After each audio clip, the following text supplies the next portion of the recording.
नाही, पहिली रिएक्शन हीच आहे की जो प्रकार घडला तो अतिशय निंदनीय आहे आणि त्याचा जेवढा निषेध करावा तो कमीच आहे.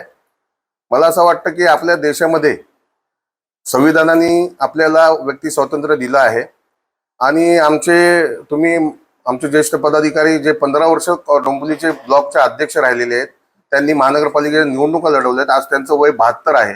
असे आमचे सिनियर पदाधिकारी यांच्यासोबत यांना एक फोन केला जातो की मामा तुमच्याशी काम आहे.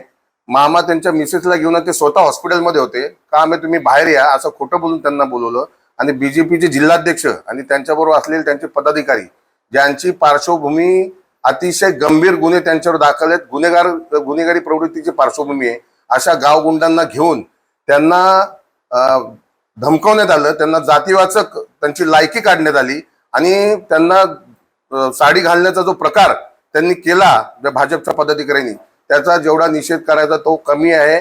मी स्वतः डीसीपींशी बोललो. डीसीपींनी आम्हाला 5 वाजता बोलवलेलं आहे. त्यांच्यावर FIR दाखल करण्याची मागणी केली आहे. मुख्यतः मामा पगारे हे मागासवर्गीय आहेत, त्यांच्यावर अॅट्रॉसिटी दाखल होत नाही तोपर्यंत आम्ही पोलीस स्टेशन सोडणार नाही किंवा जर नाही केले तर आम्ही मोठ्या प्रकारचं आंदोलन करू.